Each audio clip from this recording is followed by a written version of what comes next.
Let me use an example from the Good to Great set to show how a company that once strayed from its three circles got back into the middle of them with great discipline and reignited its success.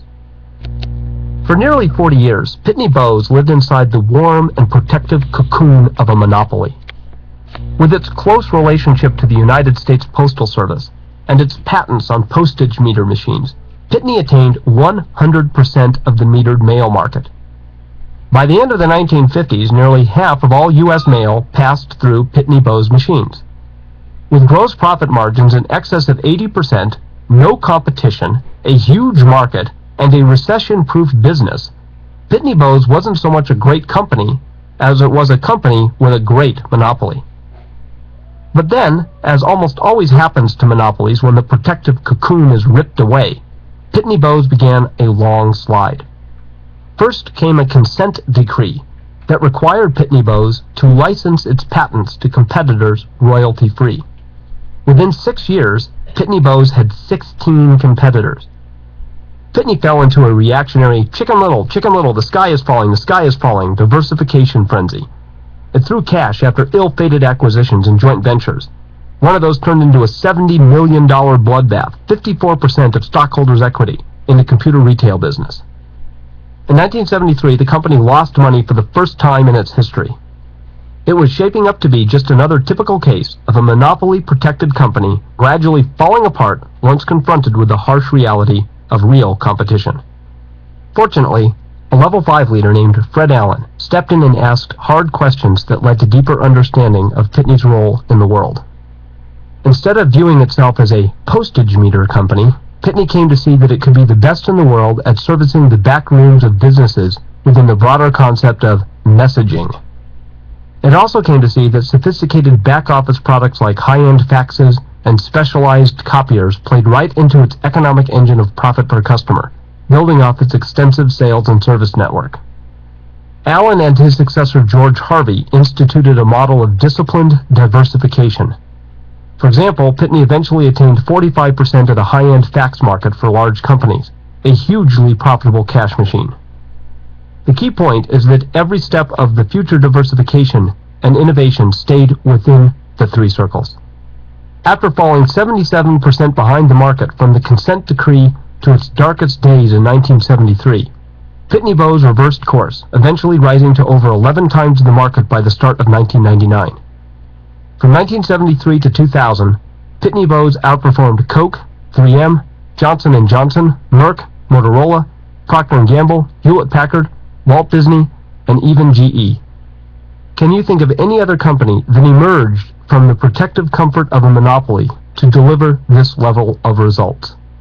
AT&T didn't, Xerox didn't, even IBM didn't. Pitney Bowes illustrates what can happen when a company lacks the discipline to stay within its three circles, as happened leading up to its 1973 disaster, and conversely, what can happen when it regains that discipline. The Good to Great companies at their best followed a simple mantra. Anything that does not fit with our hedgehog concept, we will not do it. We will not launch unrelated businesses. We will not make unrelated acquisitions. We will not do unrelated joint ventures. If it doesn't fit, we don't do it, period. In contrast, we found a lack of discipline to stay within the three circles as a key factor in the demise of nearly all the comparison companies. Every comparison either lacked the discipline to understand its three circles in the first place, or lacked the discipline to stay within the three circles. R.J. Reynolds is a classic case. Until the 1960s, R.J. Reynolds had a simple and clear concept, built around being the best tobacco company in the United States. Then in 1964, the Surgeon General's office issued its report that linked cigarettes with cancer, and R.J. Reynolds began to diversify away from tobacco as a defensive measure. Of course, all tobacco companies began to diversify at that time for the same reason, including Philip Morris. But R.J. Reynolds' wanderings outside of its three circles defied all logic.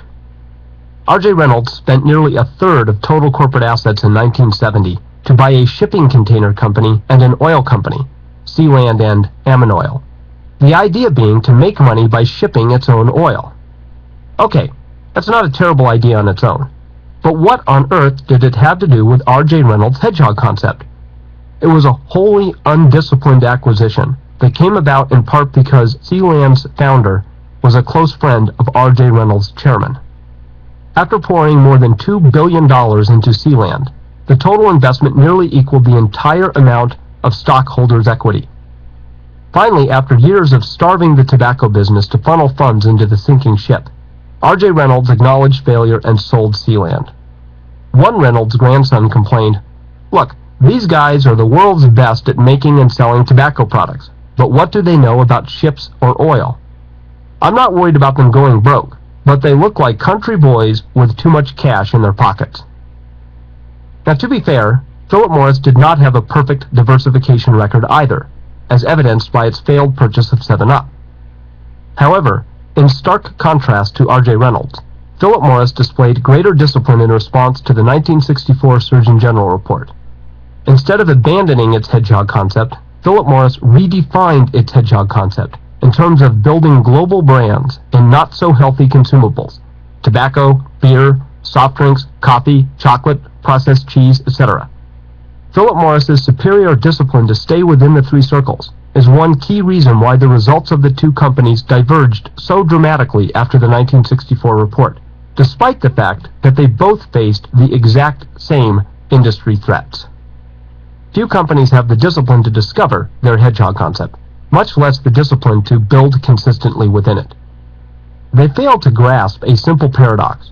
The more an organization has the discipline to stay within its three circles, the more it will have attractive opportunities for growth and contribution.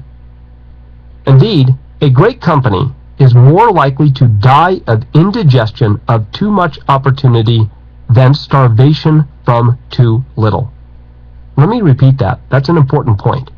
A great company is much more likely to die of indigestion of too much opportunity than starvation from too little. It takes discipline to say no thank you to big opportunities that don't fit. I'm reminded of when my students at Stanford would come to my office and tell me about a job they were going to take, but they didn't seem all that excited about it. And I'd say, "Why are you doing it?" And they'd say, "Well, it's a once-in-a-lifetime opportunity." Well, so what? That something is a once-in-a-lifetime opportunity is a fact. It is not a reason. It's a fact no more relevant than the fact that the wall is white. Just because something is a once-in-a-lifetime opportunity is irrelevant if it doesn't fit within the three circles. This notion of fanatical consistency relative to the hedgehog concept doesn't just concern the portfolio of strategic activities. It can relate to the entire way you manage and build an organization. Nucor, for example, built its success around the hedgehog concept of harnessing culture and technology to produce steel. Central to the Nucor concept was the idea of aligning worker interests with management and shareholder interests through an egalitarian meritocracy largely devoid of class distinctions. Okay, that's a nice sentiment, a nice concept, but how did Nucor actually do it? Nucor grew into a $3.5 billion Fortune 500 company with only 4 layers of management and a corporate headquarters staff of fewer than 25 people. Executive, financial, secretarial, the whole shebang, crammed into a rented office the size of a small dental suite. Cheap veneer furniture adorned the lobby, which itself was not much larger than a closet. Instead of a corporate dining room, executives hosted visiting dignitaries at Phil's Diner, a strip mall sandwich shop across the street. Executives did not receive better benefits than frontline workers. In fact, in the Nucor system, executives had fewer perks. For example, all workers but not executives were able to receive $2,000 per year for each child for up to 4 years of post-high school education. One time a man came into Marvin Pullman and said, "I have 9 kids. Are you telling me that you'll pay for 4 years of school, college, trade school, whatever, for every single one of my kids?" Pullman said, "Yes, that's exactly what would happen." "The man just sat there and cried," said Pullman. "I'll never forget it. It just captures in one moment so much of what we were trying to do." When Nucor had a highly profitable year, everyone in the company would also have a profitable year. Nucor workers became so well paid, that one woman told her husband, "If you get fired from Nucor, I'll divorce you." But when Nucor faced difficult times, everyone from top to bottom suffered. But people at the top suffered more, in stark contrast to what happens at most companies. In the 1982 recession, for example, worker pay went down 25%, officer pay went down 60%, and the CEO's pay went down 75%. Nucor took extraordinary steps to keep at bay the class distinctions that eventually encroach on most organizations. All 7,000 employee names appeared in the annual report, not just officers and executives. Everyone except safety supervisors and visitors wore the same color hard hat. The color of hard hats might sound trivial, but it caused quite a stir. Some foremen complained that special colored hard hats identified them as higher in the chain, an important status symbol that they could put on the back shelf of their car or truck. Nucor responded by organizing a series of forums to address the point that your status and authority in Nucor comes from your leadership capabilities, not your position. And if you don't like it, if you really feel that you need that class distinction of that special colored hard hat, well, then Nucor is just not the right place for you, and you can go to work at Bethlehem Steel or U.S. Steel. And speaking of Bethlehem Steel, in contrast to Nucor's dental suite-sized headquarters, Bethlehem built a 21-story office complex to house its executive staff. At extra expense, it designed the building more like a cross than a rectangle, a design that accommodated the large number of vice presidents who needed corner offices. The vice presidents had to have windows in two directions, so it was out of that desire that we came up with the design, explained a Bethlehem executive. In his admittedly critical book, Crisis in Bethlehem, John Strohmeyer details a culture as far to the other end of the continuum from Nucor as you can imagine. He describes a fleet of corporate aircraft, not just a corporate airplane, a fleet of corporate aircraft, used even for taking executives' children to college and flitting away to weekend hideaways. He describes a world-class 18-hole executive golf course, an executive country club renovated with Bethlehem corporate funds, and even how executive rank determined shower priority at the club. We came to the conclusion that Bethlehem executives saw the very purpose of their activities as the perpetuation of a class system that elevated them to elite status. Bethlehem Steel did not decline in the 1970s and 80s primarily because of imports or technology, as is commonly thought. No, Bethlehem declined first and foremost because it was a culture wherein people focused their energies on negotiating the nuances of an intricate social hierarchy, and they focused on that hierarchy rather than on customers, competitors, or changes in the external world. From 1966, at the start of its buildup, to 1999, Nucor posted, get this, 34 consecutive years of positive profitability. While over those exact same 34 years, Bethlehem Steel lost money 12 times, and its total profitability added up to less than zero. By the 1990s, Nucor's profitability beat Bethlehem's every single year. And at the end of the century, Nucor, which had been less than a third the size of Bethlehem only a decade earlier, finally surpassed Bethlehem in total revenues. But even more astounding, Nucor's average 5-year profit per employee exceeded Bethlehem by almost 10 times. And for the investor, a dollar invested in Nucor beat a dollar invested in Bethlehem Steel by over 200 times. Now, to be fair, Bethlehem had one giant problem that Nucor did not: adversarial labor relations and entrenched unions. Nucor had no union and had remarkably good relations with its workers. In fact, in one incident, when union organizers visited a plant, workers felt so ferociously loyal to Nucor that management had to protect the union from workers who began shouting and throwing sand at them. But the union argument begs a crucial question. Why? Think about this. Why did Nucor have such a better relationship with its workers in the first place? Because Ken Iverson and his team had a simple, crystalline, hedgehog concept about aligning worker interests with management interests. And most important, because they were willing to go to an almost extreme length to build the entire enterprise consistent with that concept. Call them a bit fanatical if you want, but to create great results requires a nearly fanatical dedication to the idea of consistency with your hedgehog concept. And equally important, the discipline to stop doing everything that does not fit with that hedgehog concept. Which brings me to a critical question for you. Do you have a to-do list? And of course the answer is probably yes. But do you also have a stop-doing list? Most of us lead busy lives, but undisciplined lives. We have ever-expanding to-do lists, trying to build momentum by doing, and doing more. And it rarely works. Those who built the good to great companies made as much use of stop-doing lists as to-do lists. They displayed a remarkable discipline to unplug extraneous junk. When Darwin Smith became CEO of Kimberly-Clark, he made great use of stop-doing lists. He saw that playing the annual forecast game with Wall Street focused people too much on the short term, so he just stopped doing it. On balance, I see no advantage to our stockholders when we annually forecast future earnings, said Smith. We will not do it.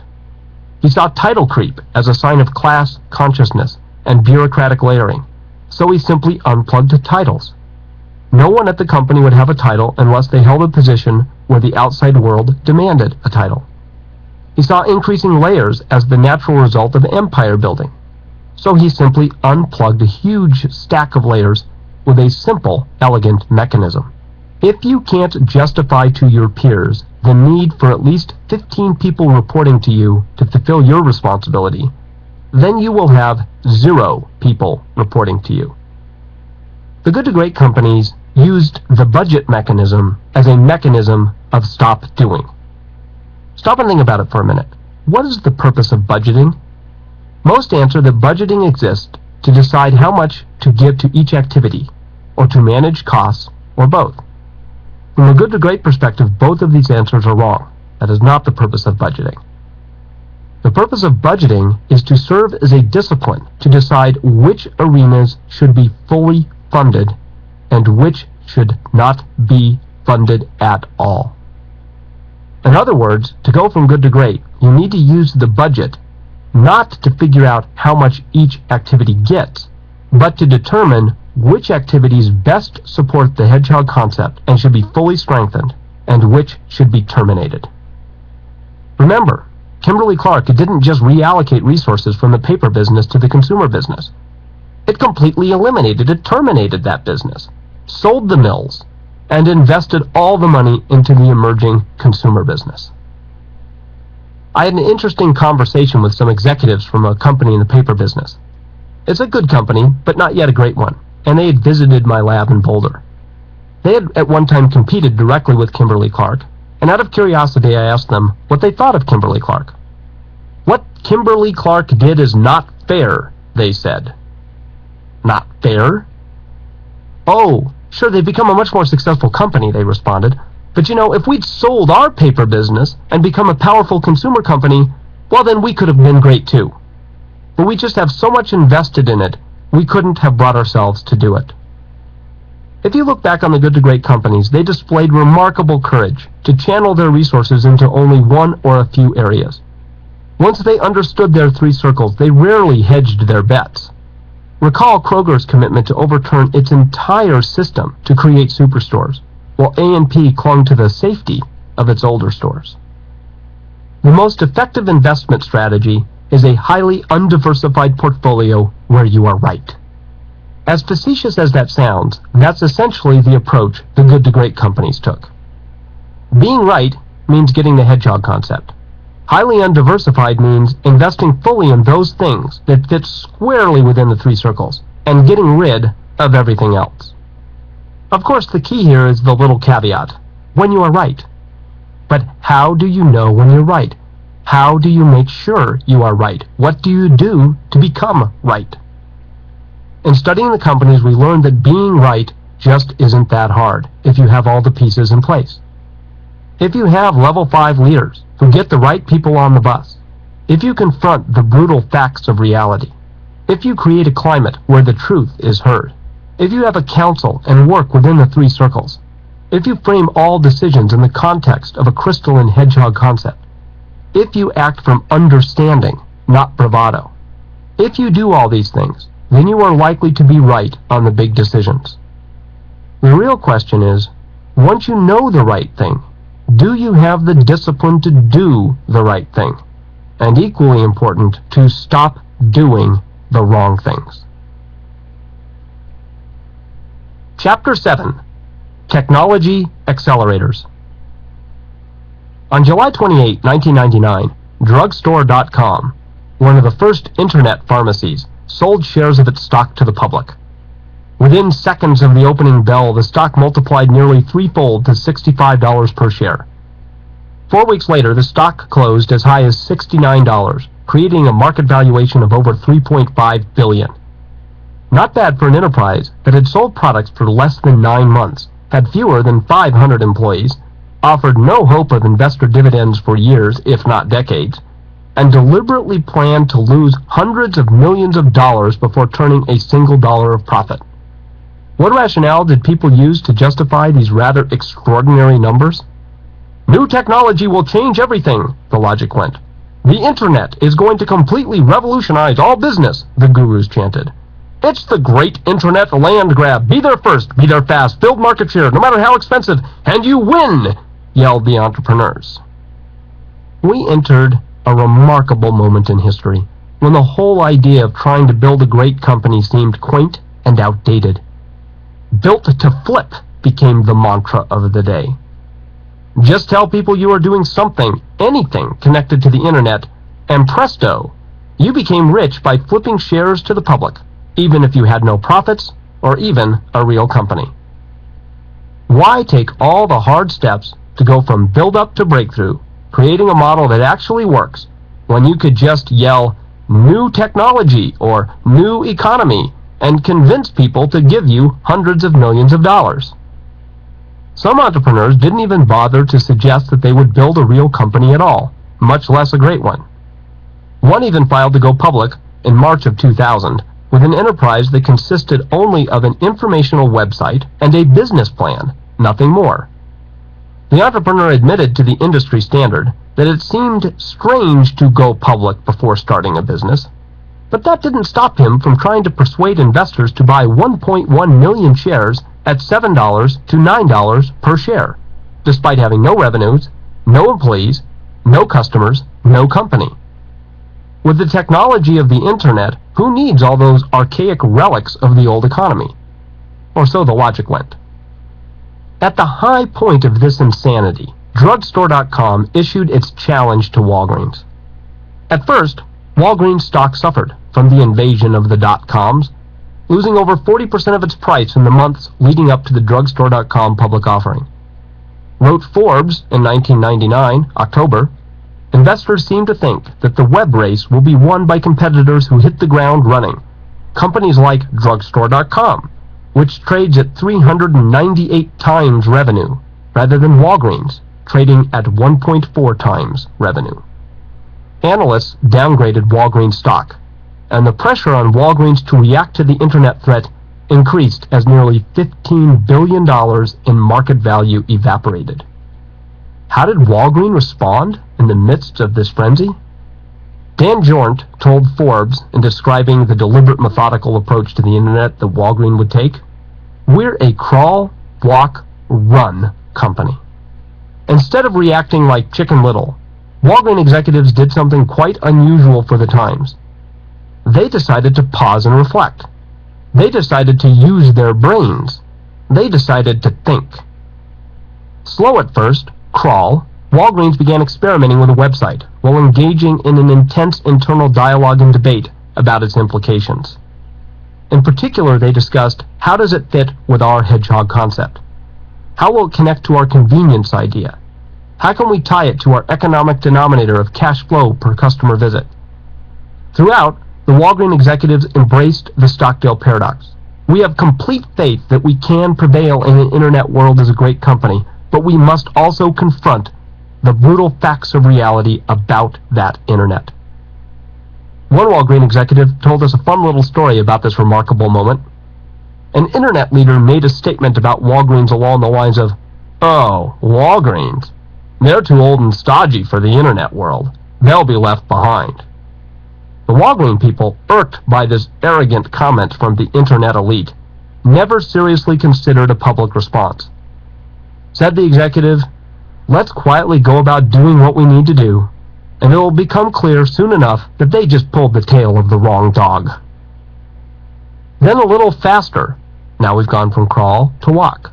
Walgreens began to find ways to tie the internet directly to its inventory and distribution model, and ultimately to its convenience concept. You can fill your prescription online, pop into your car, and go to your local Walgreens drive-thru in whatever city you happen to be in at the moment. Zoom past the window with hardly a moment's pause and pick up your bottle of whatever. Or you could have it shipped to you if that's more convenient. There was no manic lurching about, no hype, no bravado, just calm, deliberate pursuit of understanding, followed by calm, deliberate steps forward. Disciplined people engaging in disciplined thought and taking disciplined action. Then finally, run. Walgreens bet big, launching an internet site, sophisticated, well-designed. Precisely 1 year after the Forbes article, Walgreens had figured out how to harness the internet to accelerate momentum, making it just that much more unstoppable. It announced, on its website interestingly, a significant increase in job openings to support its sustained growth. From its low point in 1999 at the depths of the dot-com scare, Walgreens' stock price nearly doubled within a year. And what of our friends over at drugstore.com? Well, continuing to accumulate massive losses, it announced a layoff to conserve cash. At its high point, a little more than a year earlier, Drugstore traded at a price 26 times higher than at the time of this writing. It had lost nearly all of its initial value. Well, Walgreens went from crawl to walk to run. Drugstore.com went from run to walk to crawl. To be fair, perhaps Drugstore.com will figure out a sustainable model that works, and it might still become a great company. But if it does, it will not be because of snazzy technology, hype, and an irrational stock market. It will only become great if it figures out how to apply technology to a coherent concept that reflects understanding of, yes, yet again, the three circles. Now you might be thinking, but the internet frenzy is just a speculative bubble that burst. So what? Everybody knew that the bubble was unsustainable, that it just couldn't last. What does that teach us about good to great? Now I want to be clear, the point of this chapter has little to do with the specifics of the internet bubble per se. Bubbles come and bubbles go. It happened with the railroads, it happened with electricity, the radio, the personal computer, and it happened with the internet. And it will happen again with unforeseen new technologies. Yet through all this change, great companies have adapted and endured.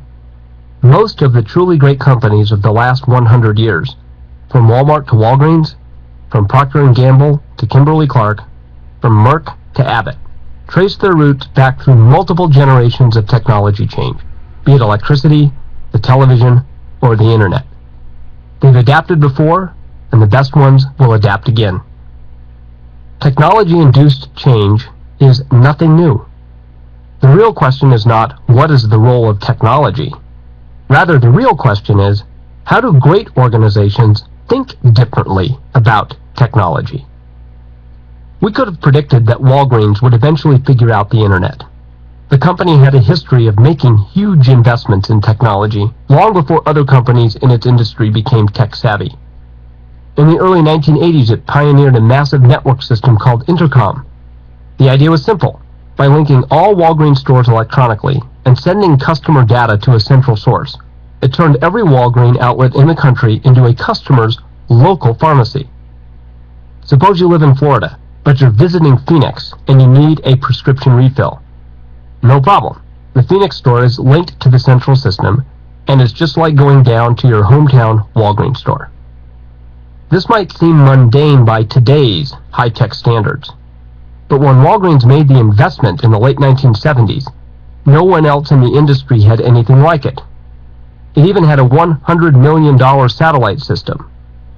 Touring the Intercom headquarters, dubbed Earth Station Walgreen, is like taking a trip through a NASA Space Center with its stunning array of sophisticated gadgetry. The Internet is just one more step in a continuous pattern.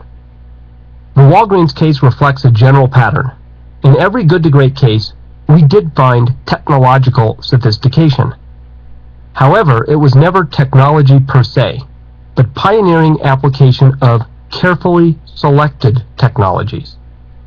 Every good to great company became a pioneer in the application of technology, but the technologies themselves varied greatly. Now I'm going to use an example from Kroger and its early pioneering in the application of barcode scanners. And at first this just might not seem very interesting, but bear with me for a moment. The scanners helped it accelerate past A&P by linking frontline purchases to backroom inventory management.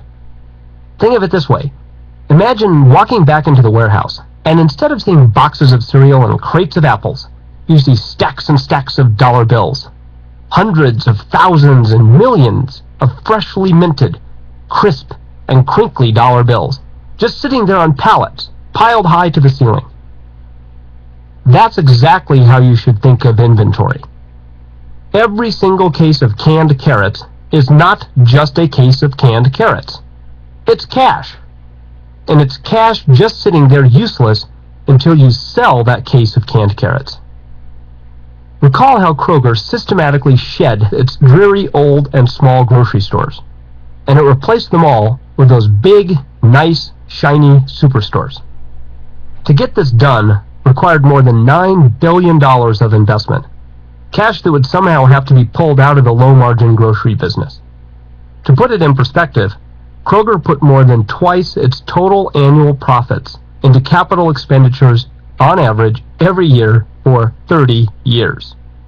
Even more impressive, despite taking on an additional $5.5 billion of junk bond debt to pay a one-time $40 per share cash dividend plus an $8 debenture to fight off corporate raiders in 1988, Kroger continued its cash-intense revamping through the 1980s and 1990s.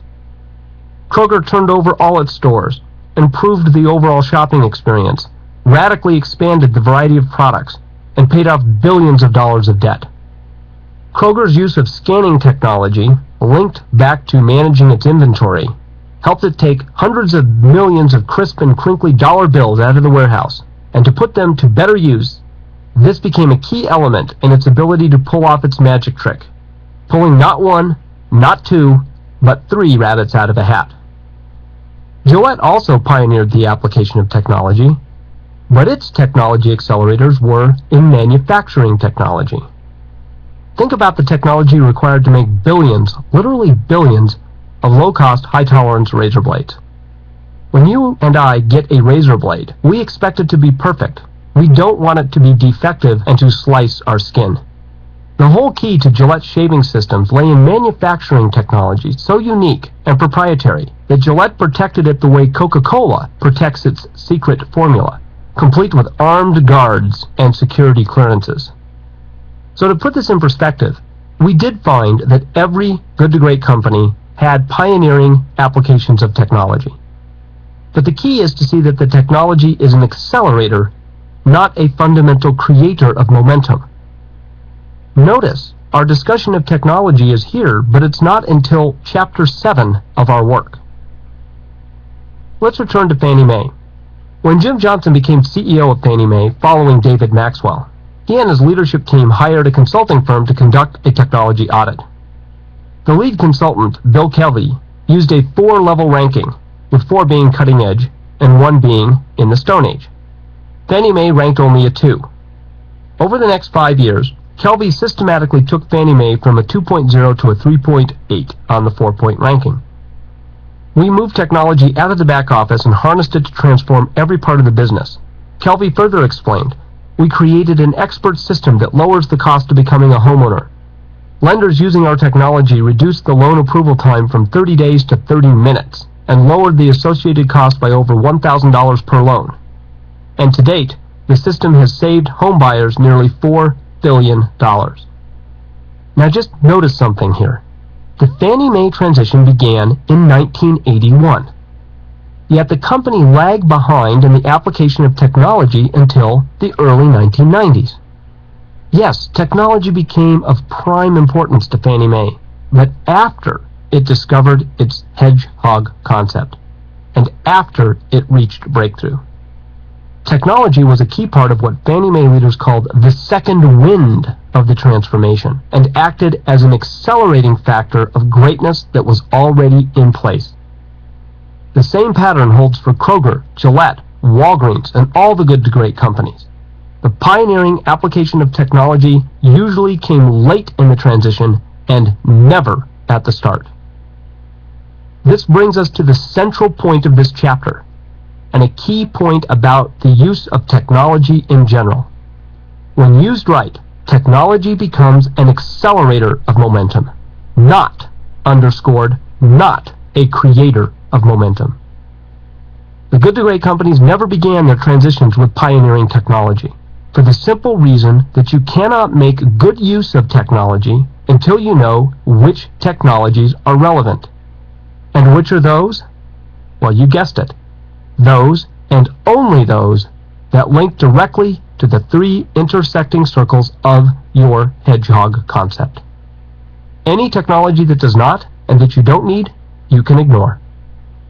So to make technology productive in your transformation from good to great means asking the following questions. Does the technology fit directly with your hedgehog concept? If yes, then you need to become a pioneer in the application of that technology.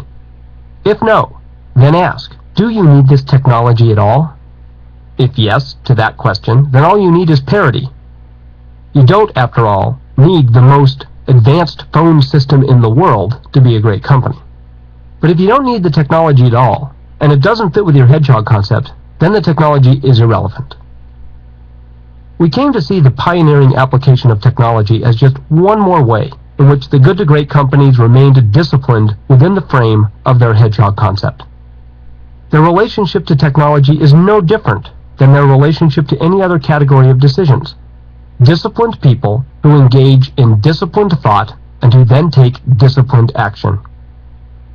If a technology doesn't fit squarely within the three circles, they ignore all the hype and all the fear and all the noise and just go about their business with a remarkable degree of objective equanimity. Two incidents stand out in my mind as I record this chapter. The first is Time magazine's selection in 1999 of Albert Einstein as Person of the 20th Century.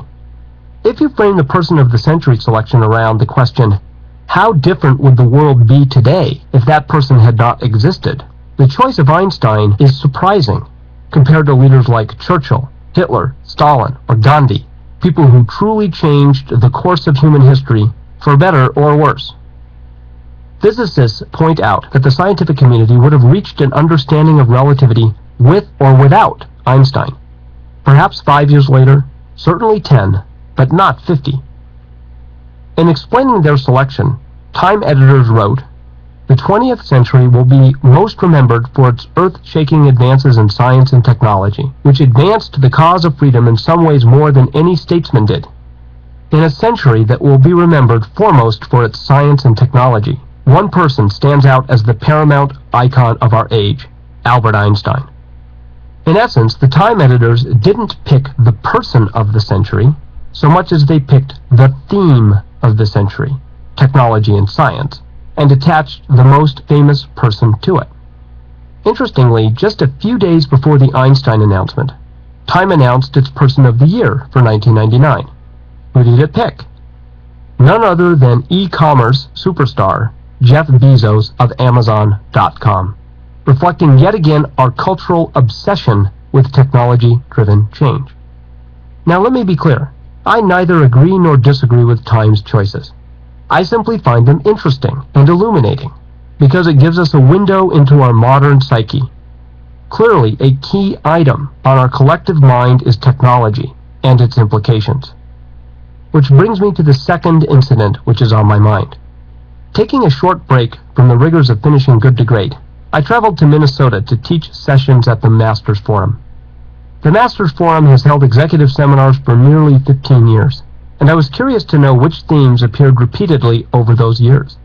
One of the consistent themes, said Jim Erickson and Patty Griffin Jensen, program directors, is technology, change, and the connection between the two. Why do you suppose that is? I asked. People don't know what they don't know, they said, and they're always afraid, fearful, that some new technology is going to sneak up on them from behind and knock them on the head. They don't understand technology and many fear it. All they know for sure is that technology is an important force of change and that they'd better pay attention to it. Given our obsession with technology, and given the pioneering application of technology in the good to great companies, you might expect that technology would absorb a significant portion of our discussion in the interviews with the good to great executives. Well, guess again. We were quite surprised to find that fully 80% of the good to great executives we interviewed didn't even mention technology as one of the top 5 factors in the transition. Furthermore, in the cases where they did mention technology, it had a median ranking of 4th, with only 2 executives of the 84 that we interviewed ranking at number 1. If technology is so vitally important, why did the good to great executives talk so little about it? Now, it's not because they ignored technology. They were technologically sophisticated and vastly superior in technology to their comparisons. Furthermore, a number of the good to great companies received extensive media coverage for their pioneering use of technology. Yet the executives themselves hardly talked about technology. It's as if the media and the executives were discussing 2 totally different sets of companies. Nucor, for instance, became widely known as one of the most aggressive pioneers in the application of mini-mill steel manufacturing, with dozens of articles and 2 books that celebrated its bold investments in continuous thin slab casting and electric arc furnaces. Nucor became a cornerstone case at business schools as an example of unseating the old order through the advanced application of new technologies. But when we asked Ken Iverson, CEO of Nucor during its transition, to name the top 5 factors in the shift from good to great, where on the list do you think he put technology? First? Nope. Second? Nope. Third? Nope. Fourth? Not even. Fifth? Sorry, but no. The primary factors, said Iverson, were the consistency of the company and our ability to project its philosophies through the whole organization, enabled by our lack of layers and bureaucracy. Stop and think about that for a minute. Here we have a consummate case study, the poster child of upending the old order with new technology. And the CEO who made it happen doesn't even list technology in the top 5 factors in the shift from good to great. How odd. This same pattern continued throughout the Nucor interviews. Of the 7 key executives and board members that we interviewed, only 1 picked technology as the number 1 factor, and most focused on other factors. A few executives did talk about Nucor's big bets on technology somewhere in the interview, but they emphasized other factors even more. Getting people with a far more work ethic on the bus, getting the right people in key management positions, the simple structure and lack of bureaucracy, the relentless performance culture that increases profit per ton of finished steel. Yes, technology was a part of the Nucor equation, but it was a secondary part. One Nucor executive summed up, 20% of our success is the new technology that we embrace, but 80% of our success is in the culture of our company. This brings me to a vital point. You could have given the exact same technology at the exact same time to any number of companies with the exact same resources as Nucor. You could have given it to them for free, and even still, they would have failed to deliver Nucor's results. Like the Daytona 500, the primary variable in winning is not the car, but the driver and his team. Not that the car is unimportant, but it is secondary. Mediocrity results first and foremost from management failure, not technological failure. Bethlehem Steel's difficulties has less to do with the mini-mill technology and more to do with its history of adversarial labor relations, which ultimately had its roots in unenlightened and ineffective management. Bethlehem had already begun its long slide before Nucor and the other mini-mills had taken significant market share. In fact, by the time Nucor had made its technological breakthrough with continuous thin slab casting in 1986, Bethlehem had already lost more than 80% of its value relative to the market. This is not to say that technology played no role in Bethlehem's demise. Technology did play a role, and ultimately a significant one. But technology's role was as an accelerator of Bethlehem's demise, not the cause of it. A demise that had already been unfolding for years. Again, it's the same principle at work. Technology as an accelerator, not a fundamental cause. Only in this comparison case, it is operating in reverse. When we examined all the comparison companies, we did not find a single example of a comparison company's demise coming primarily from a technology torpedo that blew it out of the water. Not one example. R.J. Reynolds lost its position as the #1 tobacco company, not because of technology, but because its management thrashed about with undisciplined diversification, and later went on a let's make management rich at the expense of the company buyout binge. A&P fell from the second largest company in America to irrelevance, not because it lagged behind Kroger in scanning technology, but because it lacked the discipline to confront the brutal facts of reality about the changing nature of grocery stores. No technology could have saved them from that. The evidence from our study does not support the idea, a wildly popular idea at that technological change plays the principal role in the decline of once great companies or the perpetual mediocrity of others. Certainly technology is important. You can't remain a laggard and hope to be great. But technology by itself is never a primary cause of either greatness or decline. In fact, if you look through business history, you'll find that the early technology pioneers rarely prevail in the end. VisiCalc, for example, was the first major personal computer spreadsheet. Tell me, where is VisiCalc today? Do you know anyone who uses it? And what of the company that pioneered it? Gone. It doesn't even exist. VisiCalc eventually lost out to Lotus 1-2-3, which itself lost out to Excel. Lotus then went into a tailspin, saved only by selling out to IBM. Similarly, the first portable computers came from now dead companies, such as Osborne Computers. This pattern of the second or third or fourth follower prevailing over the early trailblazers shows up through the entire history of technological and economic change. IBM did not have the early lead in computers. It lags so far behind Remington Rand, which had the UNIVAC, the first commercially successful large-scale computer, that people called IBM's first computer IBM's UNIVAC. Boeing did not pioneer the commercial jet. De Havilland did with the Comet, but lost ground when one of its early jets exploded in midair. Not exactly a good brand-building moment. Boeing, slower to market, invested in making the safest, most reliable jets, and dominated the airways for over 3 decades. I could go on for pages and pages. GE did not pioneer the AC electrical system. Westinghouse did. Palm Pilot did not pioneer the personal digital assistant. Apple did. AOL did not pioneer the consumer internet community. CompuServe and Prodigy did. We could make a long list of companies that were technology leaders but that failed to prevail in the end as great companies. It would be a fascinating list in itself, but all the examples would underscore a basic truth. Technology cannot turn a good enterprise into a great one, nor by itself prevent disaster. History teaches this lesson repeatedly. Consider the United States debacle in Vietnam. The United States had the most technologically advanced fighting force the world has ever known. Super jet fighters, helicopter gunships, advanced weapons, computers, sophisticated communications, miles of high-tech border sensors. The reliance on technology created a false sense of invulnerability. The Americans lacked not technology, but a simple, coherent concept for the war, on which to attach that technology. There was no hedgehog concept. It lurched back and forth across a variety of ineffective strategies, never getting the upper hand.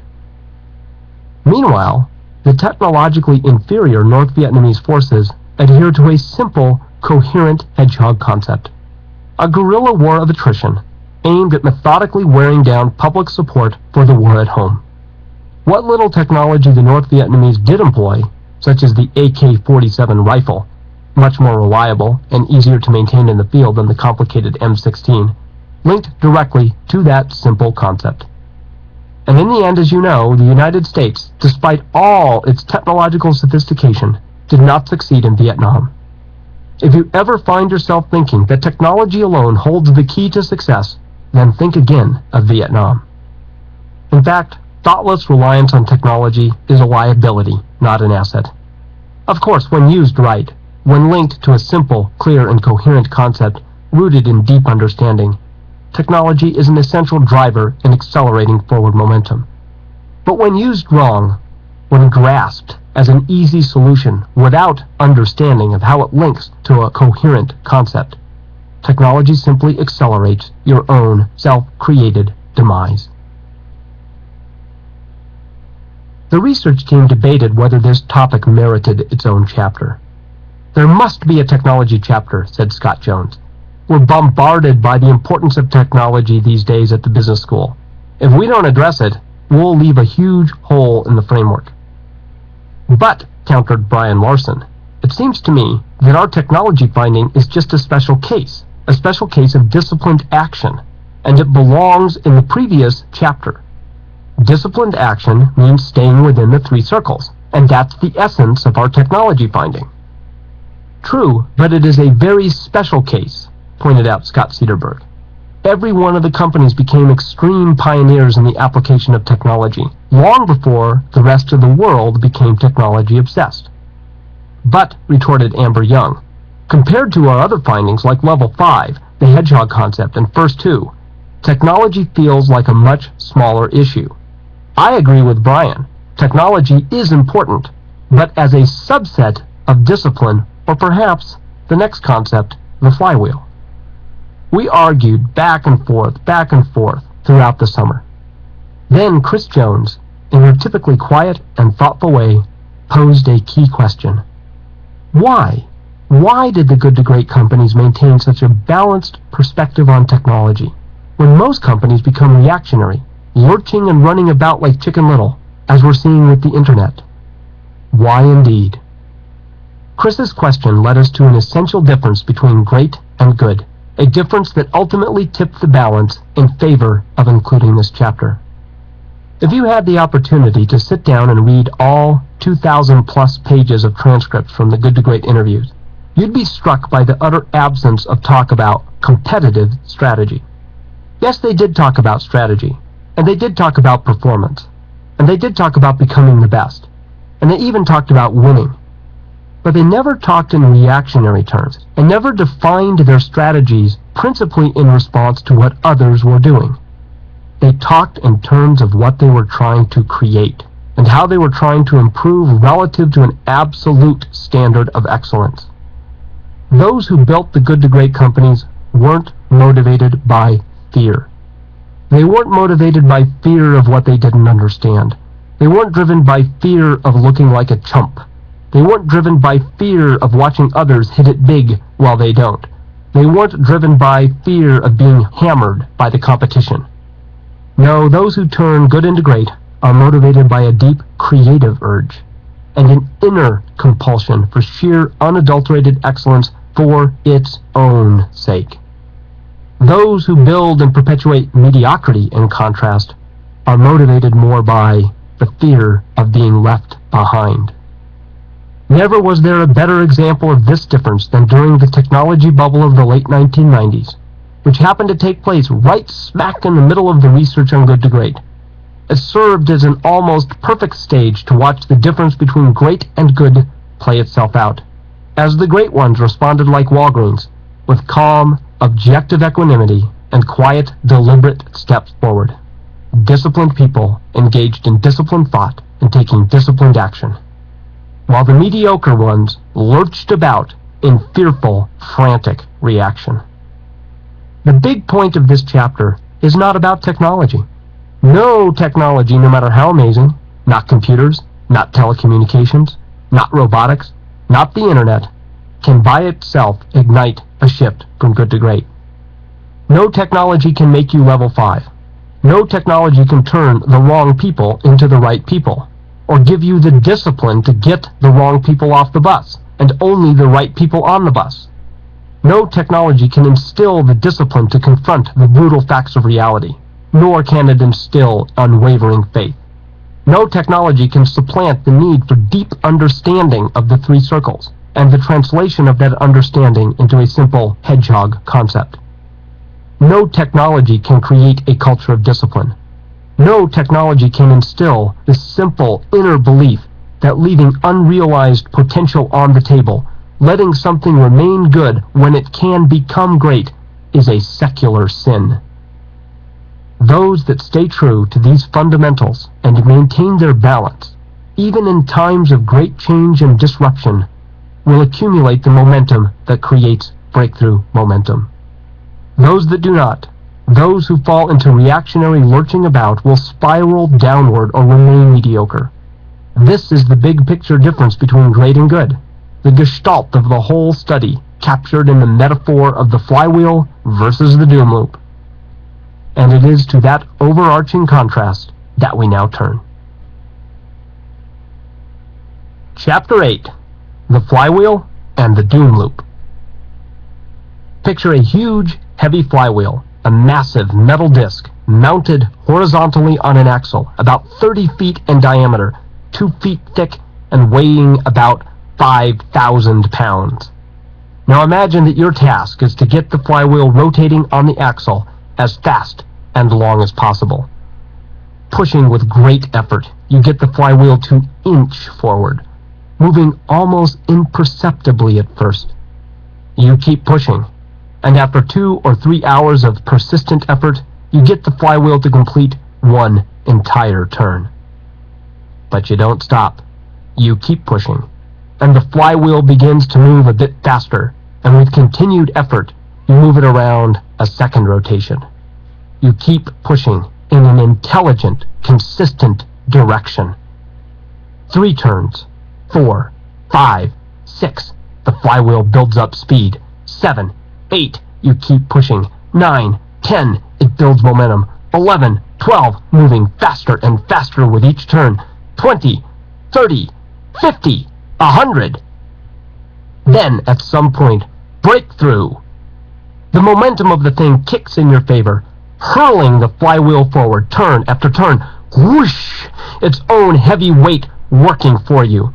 You're pushing no harder than during the first rotation, but the flywheel goes faster and faster and faster still.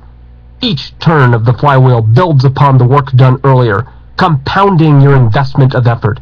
1,000 times faster, then 10,000, then 100,000. The huge, heavy disc flies forward with almost unstoppable momentum. Now suppose someone came along and asked, so what was the one big push that made it go so fast? It's a stupid question. You wouldn't be able to answer it. Was it the first push? The second? The 5th? The 100th? No! It was all of them, added together in an overall accumulation of effort applied in a consistent direction. Some pushes may have been bigger than others, but any single heave, no matter how large, reflects a small fraction of the entire cumulative effect upon the flywheel. The flywheel image captures the overall feel of what it was like inside the companies as they went from good to great. No matter how dramatic the end result, the good to great transformations never happened in one fell swoop. There was no single defining action, no grand program, no one killer innovation, no solitary lucky break, no wrenching revolution. Good to great comes about by a cumulative process, step by step, action by action, decision by decision, turn by turn of the flywheel, and it all adds up to sustained and spectacular results. Yet to read media accounts of the companies, you might draw an entirely different conclusion. All too often, the media does not cover a company until the flywheel is already turning at 1,000 rotations per minute. This entirely skews our perception of how such transformations happen, making it seem as if they jumped right to breakthrough as some sort of overnight metamorphosis. For example, on August 27, 1984, Forbes published an article on Circuit City. It was the first national-level profile ever published on the company. And it wasn't even that big of an article, just 2 pages, and it questioned whether Circuit City's recent growth could continue. Still, there it was, the first public acknowledgement that Circuit City had broken through. The journalist had just identified a hot new company, almost like an overnight success story. There's just one problem. This overnight success story had been more than a decade in the making. Alan Wurtzel had inherited CEO responsibility from his father in 1973. Now keep in mind that Forbes article came out in 1984. In 1974, Wurtzel and his team began to experiment with a warehouse style of retailing. Large inventories of name brands, discount pricing, and immediate delivery, and it built a prototype. In 1976, the company began to experiment with selling consumer electronics in the warehouse format. And in 1977, it transformed the concept into the first ever Circuit City store. So now we're 4 years into this thing, and we only now, through experimentation, have the Circuit City concept. That concept met with success, and the company began systematically converting its stereo stores into Circuit City stores. 5 years later, in 1982, with 9 years of accumulated turns on the flywheel, Wurtzel and his team committed fully to the concept of the Circuit City Superstore, and threw all resources into that concept. Over the next 5 years, as it shifted entirely to the concept, Circuit City generated the highest total return to shareholders of any company on the New York Stock Exchange. From 1982 to 1999, Circuit City generated cumulative stock returns 22 times better than the market, handily beating Intel, Walmart, GE, HP, and Coke. It's not a surprise then that Circuit City found itself a prime subject for media attention. Whereas we found no articles of any significance in the decade leading up to the transition, we found 97 articles worth examining in the decade after the transition, 22 of them significant pieces. It's as if the company hadn't even existed prior to that, despite having traded on a major stock exchange since 1968, and despite the remarkable progress made by Wurtzel and his team in the decade leading up to the breakthrough point. These folks had been pushing on the flywheel for a long time. The Circuit City experiment reflects a common pattern. In case after case in our study, we found fewer articles in the decade leading up to the point of transition than in the decade after by an average factor of nearly 3 times. Put another way, basically everybody ignored these companies till they broke through. For example, Ken Iverson and Sam Siegel began turning the Nucor flywheel in 1965. For 10 years, no one paid any attention, certainly not the financial press or the other steel companies. If you'd asked executives at Bethlehem Steel or U.S. Steel about the Nucor threat in 1970, they probably would have laughed, if they even recognized the company name at all, which is highly doubtful. By 1975, the year of its upward inflection point, Nucor had already built its 3rd mini-mill, long established its unique culture of productivity, and was well on its way to becoming the most profitable steel company in America. Yet the first major article in Business Week did not appear until 1978. Now keep in mind, they began turning the flywheel in 1965, so it's 13 years after they started the transition. Its first major article in Fortune didn't come out until 16 years out. From 1965 through 1975, we found only 11 articles on Nucor, none of them significant. These were like little 1-paragraph blurbs buried in the back of the Wall Street Journal.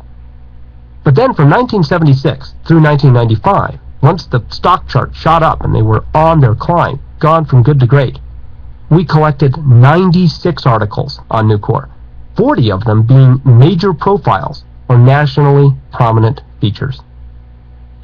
Now, if I'm in your shoes, I'd be thinking, so what? We should expect that. Of course these companies would get more coverage after they became wildly successful. What's so important about that? Here's what's important. And it is, in my opinion, one of the most important points to come out of our 5 years of research. We've allowed the way transitions look from the outside to drive our perception of what they must feel like to those going through them on the inside. From the outside, they look like dramatic, almost revolutionary breakthroughs. But from the inside, they feel completely different, more like an organic development process. Let me explain it this way. I'd like you to picture an egg just sitting there, just a white egg. Now, no one pays it much attention until one day the egg cracks open and out jumps a chicken. All the major magazines and newspapers jump on the event, writing feature stories. The transformation of egg to chicken. The remarkable revolution of egg. Stunning turnaround at egg. Interview with CEO who transformed egg, and so on and so forth. You can just picture it. As if the egg had undergone some overnight metamorphosis, radically altering itself into a chicken. But let me ask you, what does it look like from the chicken's point of view? It's a completely different story. While the world went about its business ignoring this dormant-looking egg, the chicken was evolving, growing, developing, incubating.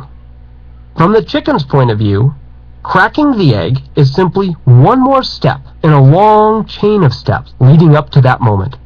A big step, to be sure, but hardly the radical, single-step transformation it looks like to those watching from outside the egg. Okay, you might be rolling your eyes a bit with this analogy, and it is a bit silly, but I'm using it to highlight a very important finding from our research. See, we kept thinking that we'd find the one big thing, the miracle moment that defined breakthrough. We even pushed for it in our interviews. But the good to great executives simply could not pinpoint a single key event or moment that exemplified the transition. Instead, they chafed against the whole idea of allocating points and prioritizing factors. In every good to great company, at least one of the interviewees gave an unprompted admonishment saying something like, "Look, you can't dissect this thing into a nice series of little boxes and factors, or identify the moment of aha, or the one big thing. It was a whole bunch of interlocking pieces that built one upon another." Even in the most dramatic case in our study, Kimberly-Clark selling the mills, the executives described an organic, cumulative process. "Darwin did not change the direction of the company overnight," said one Kimberly-Clark executive. "He evolved it over time." "The transition wasn't like night and day," said another. "It was gradual. And I don't think it was entirely clear to everybody until a few years into it." Of course, and we can't deny this, selling the mills was a single gigantic push on the flywheel. But here is the key point. It was only one push of many, many pushes. After selling the mills, the full transformation into the #1 paper-based consumer products company required thousands of additional pushes on the flywheel, big and small, accumulating one on top of another. It took years to gain enough momentum for the press to openly herald Kimberly-Clark's shift from good to great. Forbes wrote, "When Kimberly-Clark decided to go head-to-head against P&G, this magazine predicted disaster. What a dumb idea." Well, as it turns out, it wasn't a dumb idea, Forbes continued. It was a smart idea. The amount of time between those two Forbes articles? 21 years. While working on the project, we made a habit of asking executives who visited our research laboratory what they would want to know from the research. One CEO asked, "What did they call what they were doing? Did they have a name for it? How did they talk about it as they were going through it?" Isn't that a great question? And we went back to look. The astounding answer? They didn't call it anything. They had no name for their transformations. There was no launch event, no tagline, no programmatic feel whatsoever. Some executives said they weren't even aware that a major transformation was underway until they were well into it. It was often more obvious to them after the fact than at the time. And it began to dawn on us. There was no miracle moment.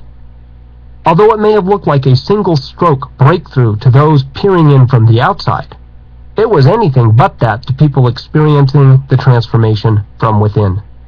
Rather, it was a quiet, deliberate process of figuring out what needed to be done to create the best future results, and then simply taking those steps one after another, turn by turn of the flywheel. After pushing on that flywheel in a consistent direction over an extended period, they'd inevitably hit breakthrough. Just for fun, let me share with you some of the direct quotes from executives at the good to great companies. It wasn't a blinding flash or sudden revelation from above. There was no one magical event, no one turning point. It was a combination of things. And another, it wasn't a flash from the blue. We had all been watching experimental superstores develop, and we were pretty well persuaded that the industry would go that way. The major thing Lyle did was to say we're going to change beginning now, on a very deliberate basis. Or this one. We did not make a decision that this was what we stood for at any specific moment. It evolved through many agonizing arguments and fights. I'm not sure that we exactly knew what we were fighting for until we looked back and said that we were fighting to establish who we were going to be. Another said, there was no seminal meeting or epiphany moment, no one big bright light that came on like a light bulb. Or this one. It wasn't a single switch that was thrown at one time. Little by little, the themes became more apparent and stronger. When Carl became CEO, there wasn't any great wrenching. Dick led one stage of the evolution, and Carl the next, and it just proceeded smoothly, rather than an abrupt shift. When I teach this point, I sometimes use an example from outside my research that perfectly illustrates the idea. The UCLA Bruins basketball dynasty of the 1960s and the early 1970s. Basketball fans know that the Bruins won 10 NCAA championships in 12 years, at one point assembling a 61-game winning streak, under legendary coach John Wooden. But if you're a basketball fan, or even not, do you know how many years Wooden coached the Bruins before the first NCAA championship? Not 1, not 3, not 5, not even 10. Try 15. From 1948 to 1963, Wooden worked in relative obscurity before winning his first championship in 1964. Year by year, Coach Wooden built the underlying foundations, developing a recruiting system, implementing a consistent philosophy, and refining the full-court press style of play. No one paid too much attention to the quiet, soft-spoken coach and his team until, wham! They hit breakthrough and systematically crushed every serious competitor for more than a decade. Like the Wooden dynasty, lasting transformations from good to great follow a general pattern of build-up followed by breakthrough. In some cases, the build-up to breakthrough stage takes a long time. In other cases, a much shorter time. But no matter how short or long it took, every good to great transformation followed the same basic pattern, accumulating momentum turn by turn of the flywheel until build-up transformed into breakthrough. It's important to grasp that following the build-up breakthrough flywheel model is not just a luxury of circumstance. People who say, hey, but we've got constraints that prevent us from taking this longer-term approach, should keep in mind that the good to great companies followed this model no matter how dire the short-term circumstances. Deregulation in the case of Wells Fargo, looming bankruptcy in the cases of Nucor and Circuit City, takeover threats in the cases of Gillette and Kroger, or million-dollar-a-day losses in the case of Fannie Mae. Which brings me to one of my pet peeves. This also applies to managing the short-term pressures of Wall Street. I just don't agree, said David Maxwell of Fannie Mae, with those who say you can't build an enduring great company because Wall Street won't let you. We communicated with the analysts to educate them on what we were doing and where we were going. At first, a lot of people didn't buy into that. You just have to accept that. But once we got through the darkest days, we responded by doing better every single year. After a few years, because of our actual results, we became a hot stock and never looked back. And a hot stock it was. During Maxwell's first 2 years, the stock lagged the market, but then it took off. From the end of 1984 to the year 2000, $1 invested in Fannie Mae multiplied 64 times, beating the market, including the wildly inflated NASDAQ of the late 1990s, by nearly 6 times.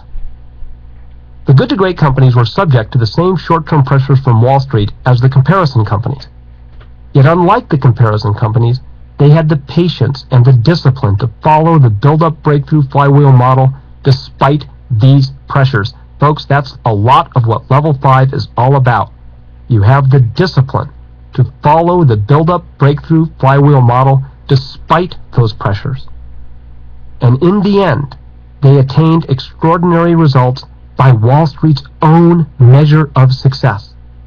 There is no inconsistency whatsoever between building a great company by this model and living with the realities of Wall Street.